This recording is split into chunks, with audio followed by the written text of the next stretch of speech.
নিত্য প্রয়োজনীয় কিছু দ্রব্যাদি এসবের দাম আরো কমানোর জন্য এনবিআরকে প্রয়োজনীয় নির্দেশনা দেওয়া হয়েছে। নিম্ন আয়ের 1 কোটি পরিবারকে টিসিবির মাধ্যমে হ্রাসকৃত মূল্যে কিছু পণ্য দেওয়া হচ্ছে। বিদ্যুৎ, জ্বালানি ও খনিজ সম্পদ মন্ত্রণালয় হতে লক্ষ কোটি টাকা লুটপাট হয়েছে। মেগা প্রকল্পের নামে লুটপাট বন্ধের পাশাপাশি স্বাস্থ্য ও শিক্ষা খাতে বরাদ্দ বৃদ্ধির পরিকল্পনা গ্রহণ করা হয়েছে।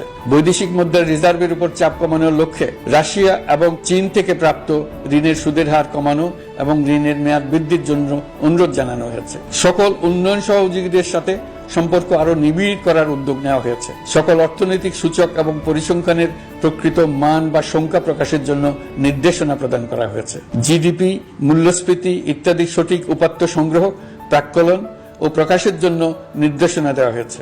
জাতীয় রাজস্ব বোর্ড এবং অর্থ বিভাগের রাজস্ব আয় সম্পর্কিত উপাত্তের মধ্যে পার্থক্য নিরসনে উদ্যোগ নেওয়া হয়েছে। প্রকৃত রপ্তানি আয় নিরূপণ এবং প্রকাশের নির্দেশনা দেওয়া হয়েছে।